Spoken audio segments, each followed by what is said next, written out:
Olá, seja bem-vindo ao Livros e Pão, e hoje estamos aqui para falar da peça A Tempestade, de nosso queridíssimo William Shakespeare. E dessa vez eu li a peça nessa edição aqui, que é uma edição bilíngue, com tradução do Geraldo Carneiro. E nos outros vídeos desse quadro Primeiro Shakespeare aqui no canal, sempre foi um pouco fácil apontar qual era o tema central das peças. Então, por exemplo, Rei Lear eu disse que era sobre amor e propriedade, Hamlet sobre intrigas reais e loucura, e assim por diante. Mas A Tempestade é uma peça peculiar, e talvez o que a melhor descreva seja justamente o seu título, Tempestade. E calma, eu sei que ficou um pouquinho subjetivo demais, mas eu vou explicar melhor. A tempestade abala as estruturas. Ela traz os trovões, ou seja, conflitos e barulhos altos que assustam. Ela traz os raios que, bem ou mal, dão esses momentos de clareza. E a tempestade traz também, juntando todos esses elementos e o conjunto da obra, a magia. E a magia, meus amigos, é essencial nessa peça. E agora que isso já foi estabelecido, podemos, enfim, adentrar o texto.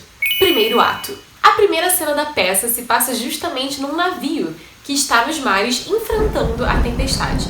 E é uma cena um tanto cômica, apesar de estar acontecendo no meio desse caos da tempestade. E ela narra um embate um pouco divertido entre o contramestre do navio e o Gonçalo. E acontece que esse navio da primeira cena não era pouca coisa não, porque ali estava simplesmente vários personagens da realeza e vários personagens que serão personagens chaves para o desenrolar da narrativa da peça. E eles estavam todos reunidos ali porque eles estavam voltando do casamento de Claribel, a filha do rei Alonso. E aqui eu vou dar uma pausa para apresentar brevemente alguns dos personagens da peça, que ao longo da peça certamente vocês conhecerão melhor. Alonso, o rei de Nápoles, Sebastião, seu irmão, Fernando, filho do rei de Nápoles, Antônio, o usurpador e duque de Milão, Gonçalo, o conselheiro, Stefano, um mordomo bêbado, Trínculo, um bobo da corte, e outros nobres e marinheiros. Mas apesar de toda essa patota legal estar lá, o navio rapidamente naufraga. E a próxima cena da peça já nos apresenta dois outros novos personagens. O Próspero, que é o legítimo duque de Milão, e a Miranda, que é a sua filha e, portanto, a legítima herdeira. E apesar de ainda não os conhecermos, a primeira fala da cena é de Miranda. E ela já nos faz entender que talvez aquela tempestade extraordinária que se abateu pelo navio não tivesse sido apenas uma mera coincidência da natureza. Se com tua arte, meu querido pai, fizeste rugir as águas selvagens, faz com que acalmem. Era como se o céu derramasse breu fervendo, não fosse o mar subindo ao firmamento para apagar-lhe o fogo. Ah, sofri com aqueles que vi sofrer. Um admirável navio, que de certo conduzia gente nobre, fez-se em pedaços. Morreram todos, pobres criaturas. Seus gritos feriram meu coração. Se eu fosse um deus poderoso, faria o mar se consumir dentro da terra, antes que engolisse o bravo navio carregado de almas. Ah, que dia infeliz. Ou seja, com essa fala, ela já mostra para os leitores e para os espectadores que o pai dela, o Próspero, tinha absolutamente tudo a ver com aquela tempestade. Ao que o Próspero responde o seguinte: sossega, chega de espanto. Diz ao teu coração que nenhum mal foi cometido, pois não aconteceu nada de mal, e nada fiz que não fosse por ti, minha querida. Por ti, minha filha, que não sabes quem és, não sabes de onde venho, nem suspeitas que eu seja mais que Próspero, senhor desta pobre gruta, teu pai. Chegou a hora de dizer-te mais. O horrível espetáculo do naufrágio que despertou tua compaixão, eu o criei graças à minha arte, e fui bem previdente, pois de todos os que ouviste gritar em meio às águas, naufragando diante de teus olhos, nenhuma criatura se perdeu. Ninguém perdeu um fio de cabelo. Senta-te. Agora precisas saber mais do que sabes. Diversas vezes começaste a revelar quem sou, mas sempre me deixaste no começo, abandonada em vagos pensamentos dizendo, espera, ainda é cedo. E após esse diálogo, Próspero finalmente resolve contar para Miranda tudo o que tinha acontecido com eles e que ela não se lembrava, pois na época ela tinha apenas 3 anos de idade. E o que aconteceu foi basicamente o seguinte: o Próspero era o legítimo duque de Milão, Porém, ele era inocente e, de certo modo, CDF demais, porque ele sempre estava com o nariz enfiado em seus livros de magia. E isso possibilitou com que ele não percebesse as tramóias que estavam acontecendo ao seu redor. Isso permitiu, inclusive, que o seu próprio irmão, o Antônio, amparado pela aliança que ele havia feito com o rei Alonso de Nápoles, usurpasse o trono de Próspero. Ou seja, o Próspero tomou um golpe. Então, na calada da noite, Próspero e Miranda, que, repito, tinha apenas 3 anos de idade, foram arrancados de Milão. E não ousaram matá-los diretamente, pois o povo os amava. Mas colocaram eles num navio que mais se assemelhava a uma carcaça e os lançaram então no mar. Contudo, o Gonçalo, o nobre e fiel conselheiro, havia lhes dado alguns utensílios que foram de extrema importância para a sua sobrevivência. E ele também deu a Próspero alguns livros de sua biblioteca, que o Próspero tanto amava. Então, em parte, foi graças a esse ato empático de Gonçalo que Próspero e Miranda conseguiram sobreviver à viagem e conseguiram chegar na ilha, que é onde essa peça se passa. Fica sabendo ainda mais.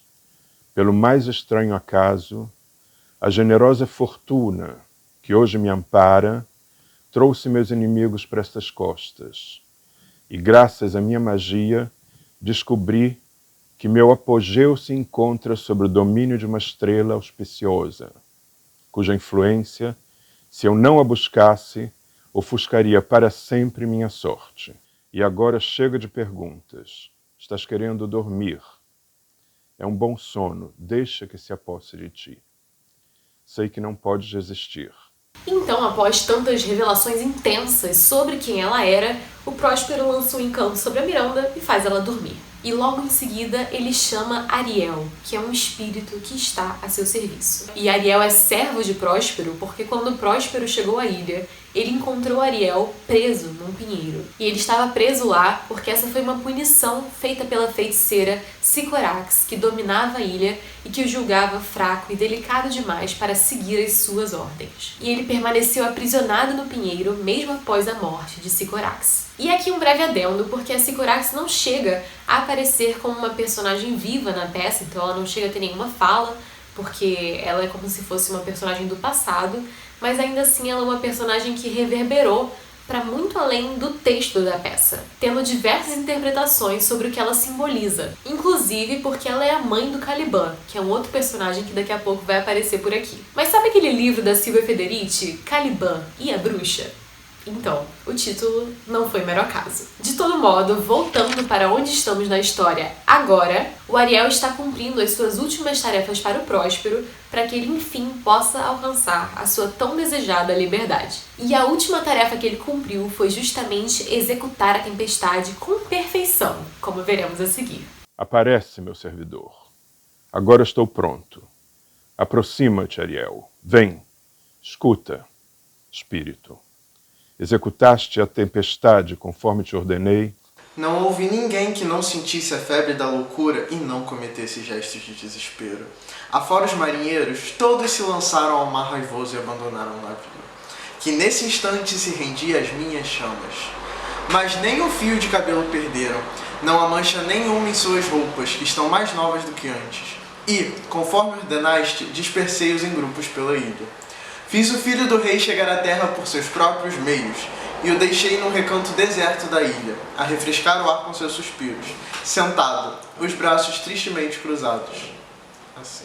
Ou seja, o Ariel garante ao Próspero que todos estão passando bem, estão seguros, que ele escondeu o navio na enseada e que os marinheiros estão dormindo num sono profundo, e que o Fernando, o príncipe, filho do rei de Nápoles, está numa parte isolada da ilha, igualmente isolado. E em seguida, o Ariel não perde a oportunidade de lembrar ao Próspero do combinado que eles têm. Ou seja, que assim que o Ariel terminar todos esses deveres intermináveis, ele será, enfim, livre. E nisso, o Próspero mostra um pouco do seu caráter odioso. Porque ele fica meio, você não lembra tudo que eu fiz por você? Você não seria nada sem mim, Ariel? Isso faz com que a gente, ou pelo menos eu como leitora, não conseguisse torcer muito para o êxito do Próspero ao longo da peça.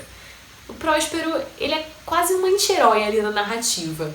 Você não sabe muito bem como se sentir sobre ele. E nessa fala, o Próspero acaba também fazendo a primeira menção ao Caliban, que é o filho da feiticeira Sycorax, que eu mencionei há pouco tempo. E ele é descrito pelo Próspero como um bicho sardento. E na verdade ele é um ser, né, que também está sendo escravizado pelo Próspero. Só que ele é um ser que o Próspero despreza mesmo, enquanto o Ariel é um ser que o Próspero meio que respeita. Então o Ariel acaba agindo como um braço direito do Próspero, fazendo tarefas honrosas e a quem o Próspero só confiaria a ele, enquanto o Caliban acaba fazendo as tarefas pesadas e os trabalhos braçais e trabalho bruto, como carregar lenha, buscar água e etc. Inclusive tem várias análises muito interessantes e pós-coloniais sobre isso, então vale a pena dar uma buscada nisso depois. E seguindo em frente, o Próspero desperta a Miranda e fala que eles vão fazer uma visita ao Caliban, que é um ser que a Miranda também não gosta muito. E quando eles encontram o Caliban fica claramente muito feliz em vê-los e diz o seguinte: que o mais pestilento orvalho jamais colhido por minha mãe com penas de corvo num pântano podre caia sobre os dois. Que o vento sudoeste sopre sobre vós e vos cubra de pústulas purulentas. Esta ilha é minha, porque foi de Sycorax, minha mãe, e tu a tomaste de mim. Quando chegaste, tu me fazia afagos e gostavas de mim. Tu me deste água com frutas, me ensinaste o nome da luz maior que ilumina o dia e da luz menor que ilumina a noite. E então gostei de ti. E te mostrei todas as virtudes da ilha, as fontes de água doce, os poços salgados, as terras férteis e as terras áridas. Que eu seja maldito por ter feito assim. Que todos os feitiços de Sycorax, sapos, besouros e morcegos se abatam sobre ti. Porque eu, que sou teu único súdito, era antes meu próprio rei. E aqui me aprisionaste nesse rochedo enquanto te apossas do resto da ilha. Só que logo depois dessa primeira fala, se não bonita, interessante, o Shakespeare mostra logo que o Caliban é sim um personagem duvidoso e um pouco polêmico, na verdade bastante polêmico, porque eles deixam bem claro que o Caliban tentou violar a honra da Miranda. Inclusive comentando que foi uma pena que não consegui e não povoei essa ilha de Calibãs. Mas enfim, o Caliban sai pra pegar a lenha e o Ariel entra cantando invisível, trazendo atrás de si o Fernando, o príncipe, que foi acordado pelo seu canto. E ele leva o Fernando até um ponto em que o Fernando finalmente se torna visível para Miranda e para Próspero. E esse é um momento muito belo, porque é a primeira vez que a Miranda, que viveu a vida toda praticamente isolada naquela ilha, conhece um ser humano que não era o seu pai, ou então o Caliban. É o primeiro contato dela como humano, né, de fora. De onde virá essa música? Do céu? Da terra? Parou. Ela com certeza pertence a algum deus da ilha. Veja, eu chorava o naufrágio do meu pai, sentado à beira-mar, e essa música me chegou das águas, acalmando a fúria do mar e a minha dor com sua doce melodia. Eu a acompanhei. E antes ela me trouxe. Mas já se foi. Já se foi. Não. Está começando de novo. E o Fernando, por sua vez, que já tinha conhecido milhares de mulheres, ele associa aquela música encantada a Miranda e fica de uma vez só apaixonado e totalmente maravilhado por ela. Ah, sem dúvida, esta é a deusa a quem oferecem esses cantos. Consente dizer-me se habitas esta ilha? E se poderias ensinar-me como devo proceder aqui? Mas meu principal desejo, embora revele por último, é saber se és mortal ou não. Conforme eles vão se conhecendo e conversando melhor, ele, que acredita que o pai morreu no naufrágio, confessa pra ela que ele acha que agora ele que é o novo rei de Nápoles. E o Próspero, que tá ali do lado, vai observando tudo e vai comentando o desenrolar dessa história com os espectadores. E o Próspero logo julga que ele tem que dificultar um pouco esse amor dos dois, que tá tudo fácil demais, paixão à primeira vista e tal. E ele decide dificultar esse amor para que, abre aspas, a facilidade não desmereça o prêmio. Fecha aspas. Então Próspero chega e acusa o Fernando de ser um espião, de ser alguém que quer usurpar a ilha dele. E ele fala que ele vai acorrentar o Fernando e vai fazê-lo sofrer. E o Fernando, meio em choque, se recusa, né? E rapidamente desembainha a espada, pronto para o fight, pronto pra lutar. Só que aí o Próspero simplesmente enfeitiça ele e faz ele perder as forças. O Próspero simplesmente é muito OP. E se você não conhece essa expressão, é basicamente uma expressão usada para quando a pessoa tem poder demais e aí faz com que ela vença qualquer pessoa ou personagem ao seu redor. E é assim que termina o primeiro ato, com o Fernando percebendo que ele vai ter que se esforçar para conquistar o sogrão. Segundo ato. Esse ato já se passa em outra parte da ilha, ou seja, nós passamos a conhecer os demais náufragos, dentre eles Antônio, o verdadeiro usurpador, Gonçalo, o nobre conselheiro, Alonso, o rei de Nápoles, e alguns outros personagens bêbados. E essa é a parte de alívio cômico da peça, mas que também serve para mostrar como eles estão lidando com o naufrágio e com o que eles acreditam ser o luto. Porque o rei Alonso, por exemplo, ele está certo de que ele perdeu o filho, o Fernando. Então ele tá de luto, mas os outros não sabem consolá-lo. E ele diz que, abre aspas, violentas meus ouvidos com palavras que a minha razão não tolera ouvir. Antes não tivesse casado minha filha em Tunis, pois ao regressar perdi meu filho e também a ela que se encontra tão longe da Itália. Nunca mais tornarei a vê-la. Oh, meu herdeiro de Nápoles e Milão, a que estranho peixe terás servido de alimento? Ao passo que o Sebastião, que eu esqueci de mencionar, mas que é o irmão do rei Alonso, afirma para ele não se preocupar porque a culpa é sim todinha dele e que o Alonso fez sim tudo errado. E depois de dizer essas lindas palavras, ele ainda tem a pachorra de afirmar que ele recebe o consolo como se fosse um mingau frio. E nessa cena também, com eles lidando com o naufrágio e imaginando como vai ser a vida agora, longe de tudo e de todos que eles conheciam, o Gonçalo dá um belo discurso anarquista, ainda que machista, ao pensar como seria se ele fosse o rei. Em minha república, eu faria tudo pelo avesso. Não permitiria nenhuma espécie de comércio, nem nomearia juízes. Ninguém saberia ler nem escrever. Nada de riqueza, pobreza ou servidão. Nem contratos, heranças, limites, demarcação de terra, nem lavouras, nem vinhedos. Nada de azeite, vinho, trigo ou metal. Nada de trabalho. Todos os homens seriam desocupados. Todos. E também as mulheres, embora inocentes e puras. Nada de governo. E aí, para acalmar os ânimos, o espírito Ariel entra invisível e começa a tocar uma música solene, que faz com que todos durmam, exceto pelo Antônio, o usurpador, e Sebastião, o irmão do rei. Então o Antônio, o usurpador, começa a tramar com Sebastião, o rude irmão do rei de Nápoles, sobre quem será o novo rei, querendo que o Sebastião usurpe o trono de seu irmão, assim como o Antônio tinha feito com o Próspero. Há quem possa administrar Nápoles tão bem quanto a esse que dorme. E há nobres que podem falar tanto e dizer tão pouco quanto esse Gonçalo. Eu mesmo poderia fazer um papagaio de fala solene. Oh, se pensasse da mesma forma que eu, como este sono te faria engrandecer.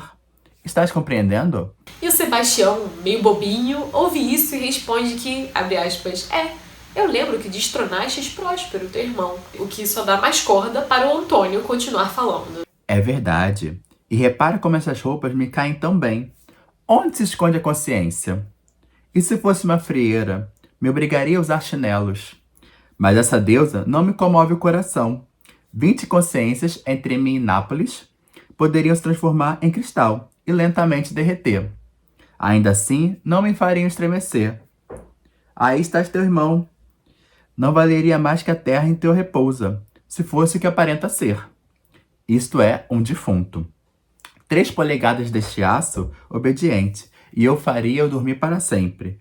Enquanto isso, segue meu exemplo. Embarcarias no sono eterno essa carcaça velha. Esse ministro da prudência, que assim não poderia mais nos censurar. Os outros, arrebatados de fascínio, serão como gatos lambendo leite. Para que acompanhe nossa música, é só ditar o compassado.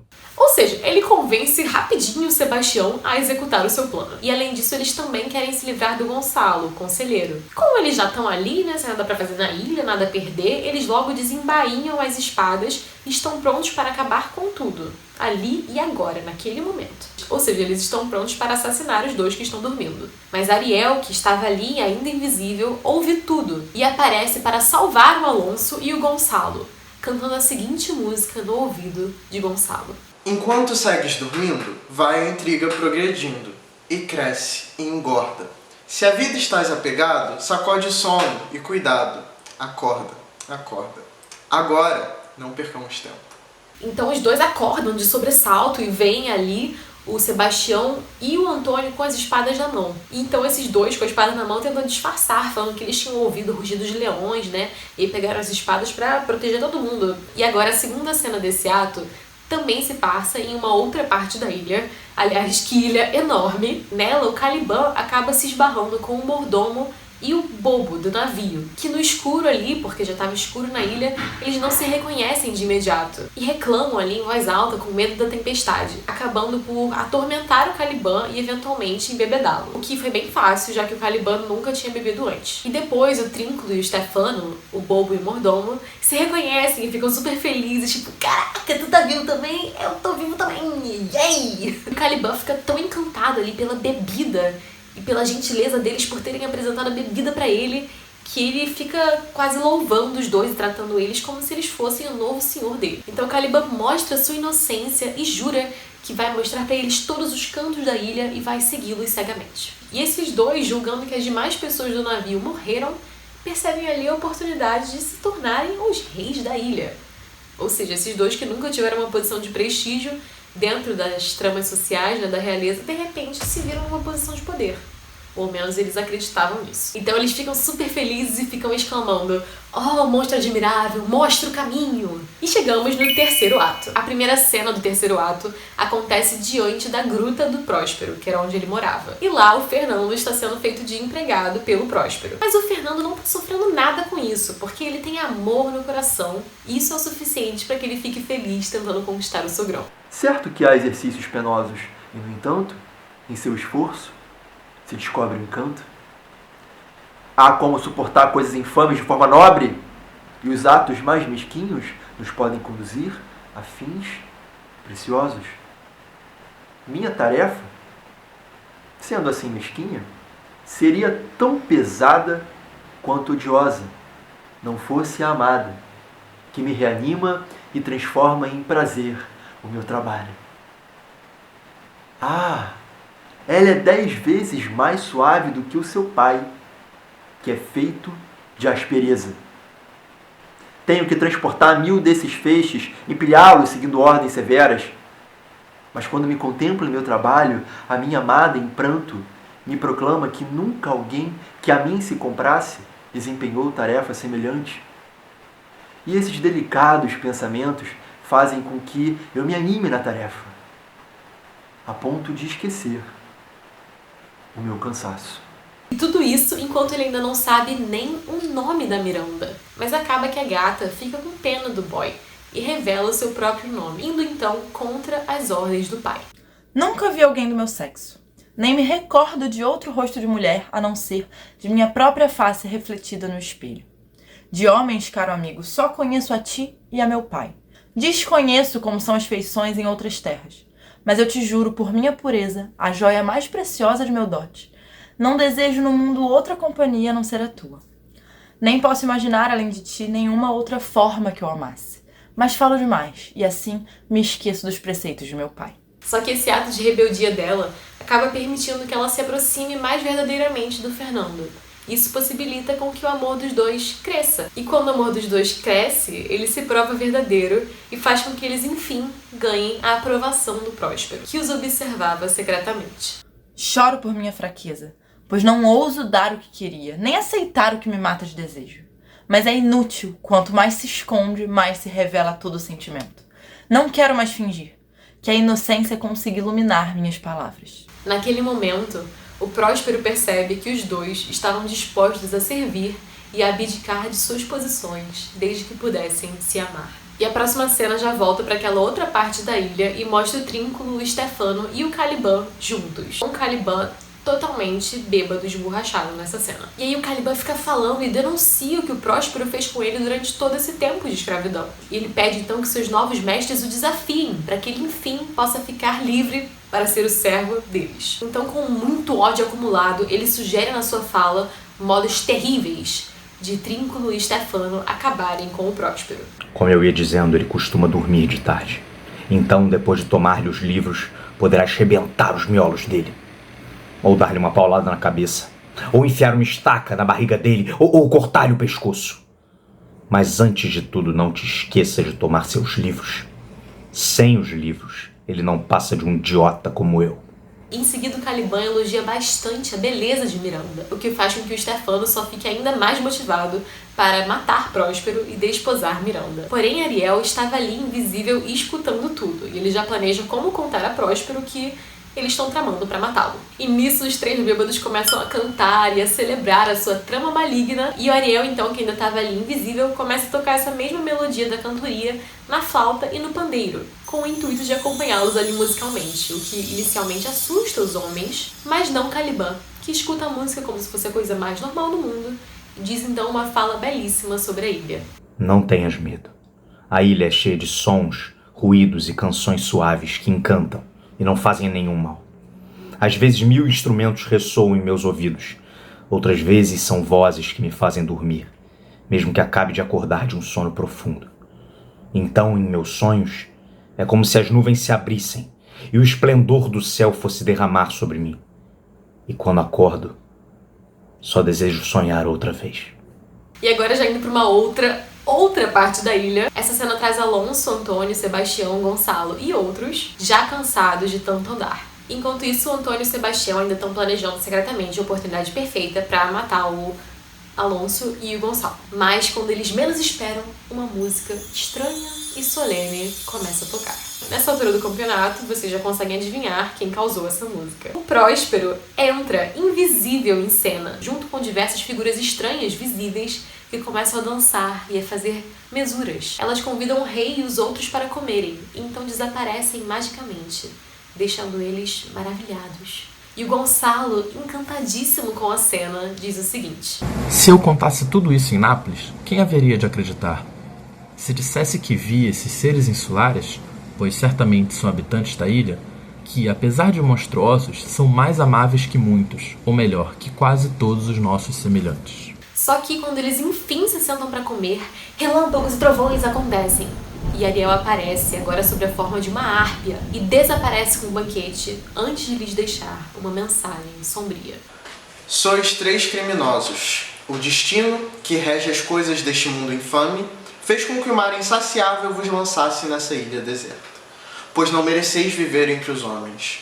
Lembrai-vos que expulsastes Próspero de Milão, e em companhia de sua filha inocente o abandonastes ao mar, que em troca vos abandonou.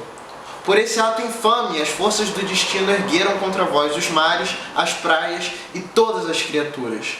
Nesta ilha desolada, nada vos fará escapar dessa fúria, a não ser o arrependimento e a busca de uma vida imaculada. Depois dessa mensagem, já voltando para falar com Próspero, o Ariel é super elogiado por Próspero, que afirma que ele cumpriu o seu papel muito bem, que teve até um certo encanto nas falas. E de fato teve, porque essa mensagem sombria que o Ariel deixou colocou um peso na consciência de todo mundo ali, em especial dos dois que estavam tramando para matar os outros. Quarto ato. Na primeira cena desse quarto ato, entram o Próspero, o Fernando e a Miranda. O Próspero finalmente concede ao casamento dos dois, mas fala que a desgraça vai ocorrer se o Fernando ousar tirar a virgindade dela antes do casamento. Então assim, o Próspero concordou em ser um sogrão legal, mas nem tão legal assim. E no intuito de dar um presente bonito para o casal, ele pede que o Ariel reúna os espíritos para que ele possa apresentar ao casal uma arte bonita e mágica. De fato, é uma cena bem bonita, pois os espíritos que se reúnem são Íris, Ceres e Juno. E eles dançam, encantam e brilham em celebração ao amor.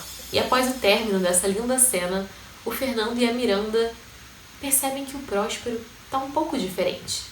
E a Miranda vê que ela nunca o viu tão enraivecido assim. Mas eles não entendem muito bem o porquê do Próspero tá assim, daquele jeito, depois de algo tão bonito. Só que o Próspero acha que esse estranhamento dos dois ainda é causado pela cena bonita que eles viram e não pela sua própria reação. Então ele faz um belo discurso sobre os fins. O que, né, considerando que essa é a última grande peça escrita pelo Shakespeare sozinho, tem um quê bastante simbólico ali.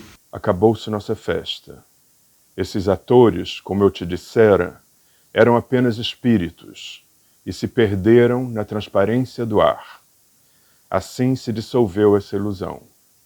Chegará o dia em que as torres coroadas de nuvens, os palácios resplandecentes, os templos solenes e mesmo o globo imenso e tudo quanto lhe pertence vão desaparecer sem deixar rastro, como se dissolveu esse espetáculo.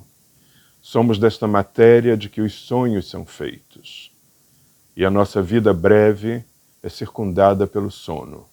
E aí, depois de hablar, o Próspero de repente lembra que o Ariel tinha avisado a ele que o Caliban e seus comparsas estavam planejando matá-lo.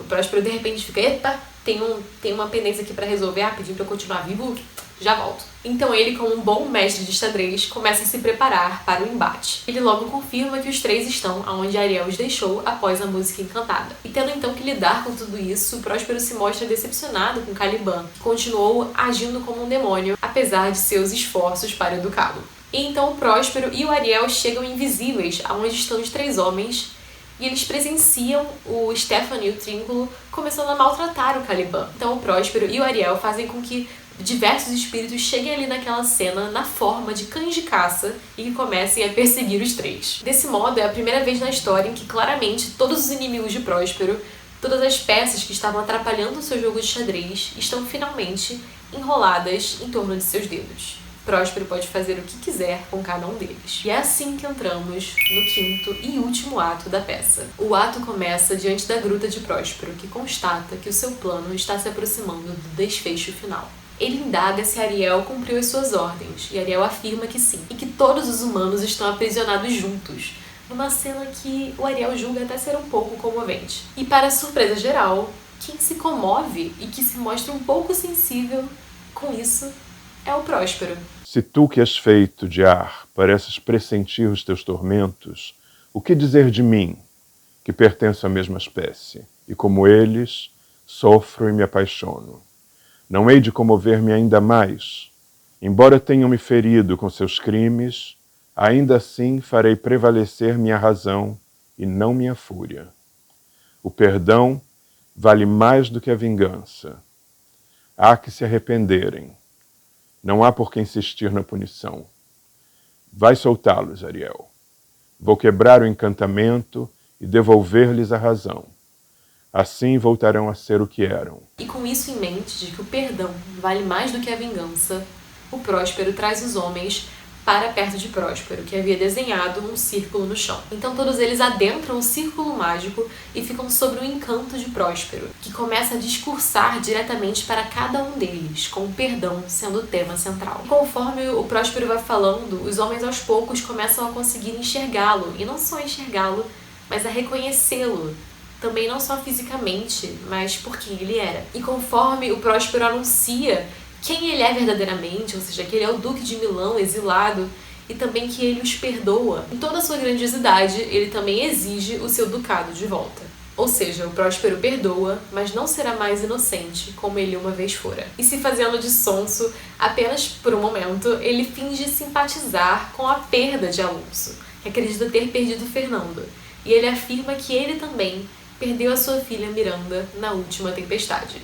Só que no caso, o Próspero perdeu a filha para o casamento, né? Enquanto o Alonso está acreditando que o Fernando realmente bateu as botas. E aí conversa vai, conversa vem, e uma vez que o Alonso concorda em devolver o ducado para ele, o Próspero o surpreende e finalmente desvela o interior da gruta, onde Fernando e Miranda estão ali pacificamente jogando xadrez. E aliás, eu achei que esse foi um ótimo toque e algo que permaneceu comigo após a peça, porque foi um vislumbre daqueles momentos banais e íntimos de um casal, sabe? Eles estavam apenas jogando xadrez e ali era um gesto de amor. E eu achei isso bem bonito. E após essa grande revelação, né, de que todo mundo tá vivo, todos eles se reencontram e vão se atualizando, num momento bem emocionante, que é emendado pela seguinte fala do Gonçalo. Próspero foi expulso de Milão para que seus descendentes reinassem em Nápoles. Oh, que rara alegria! Comemoremos e façamos gravar em pilares eternos, com letras de ouro, as seguintes palavras. Numa só viagem, Claribel encontrou o marido em Tunis. Fernando, seu irmão, encontrou esposa no lugar onde se perdera. Próspero encontrou seu ducado numa pobre ilha. E todos nos encontramos quando nos havíamos perdido de nós mesmos. Em seguida, o Ariel traz os marinheiros que estavam dormindo antes do navio e que despertam bem, que já estão prontos para fazer o navio funcionar e para levar todo mundo de volta. Próspero, então, pede que o Ariel liberte Caliban e seus comparsas, afirmando que ele também, em breve, finalmente será livre. Caliban, Trínculo e Stefano são ridicularizados uma última vez e saem de cena. Depois disso, Próspero convida o Alonso para pernoitar em sua gruta, que será impecavelmente arrumada por Caliban, a fim de que ele possa conseguir o seu perdão. Ele fala que na manhã seguinte, então, eles já partirão para Nápoles para o casamento de Miranda com o Fernando. De lá, o Próspero seguirá para Milão para retomar o seu ducado. Prometo que terás um mar tranquilo e ventos favoráveis. Velejarás tão depressa que logo alcançarás a tua frota. E o Alonso rapidamente aceita essa oferta. E à parte, o Próspero dá uma última tarefa para o Ariel. Ariel, meu passarinho, isso fica por tua conta. Depois retorna em liberdade aos elementos. Então, todos saem e a peça se encerra com um lindo epílogo falado por Shakespeare. Quer dizer, por Próspero. Meu poder já não existe. Só minha força persiste. E é débil. Mas a verdade que ou fico à vossa vontade ou será Nápoles. Não. Tenho o ducado na mão. Perdoei de alma serena, mereço escapar a pena. Libertai-me, pois, da ilha, com vossas mãos maravilha, vossos sopros, as minhas velas, o meu sonho se esfacela, de agradar-vos. E agora, em falta do feitiço que me exalta, o meu fim é o desalento. Só de orações me sustento, que elas assaltem bem fortes os muros da minha sorte. Perdão que é a vez de pedir, dai-me igual, deixa-me ir. E esta foi A Tempestade. E que nem eu disse no início do vídeo, essa é uma peça bem diferente das demais peças de Shakespeare, não só porque foi a última grande peça escrita por Shakespeare sozinho, mas também porque é uma peça que durante todo o seu momento, durante toda a narrativa da peça, ela parece ansiar por uma grande vingança, por um forte impacto, por uma tempestade. Só que aí chega o final, e é um final sereno. No máximo uma garoazinha. Porque, né? Ao invés da vingança, a peça termina no perdão. E pelo menos pra mim, isso fez com que após a leitura eu remoesse muito mais sobre o que está intrinsecamente, delicadamente escondido nessa peça. Não sei, eu acho que esse final me fez refletir muito mais sobre a peça do que os outros finais das peças de Shakespeare que eu li até então. E esse foi o 5º vídeo do quadro Primeiro Shakespeare aqui no Livros e Pão. Muito obrigada a todos que participaram do vídeo, a todos que assistiram e acompanharam os vídeos até aqui. E é isso, muito obrigada de coração. Me diz aí se vocês têm alguma peça do Shakespeare que vocês querem ver por aqui. Comenta o que você achou do vídeo, se inscreve se você ainda não for inscrito aqui no canal, deixe seu joinha, deixe qualquer comentário que você quiser e nos vemos no próximo vídeo. Abraços!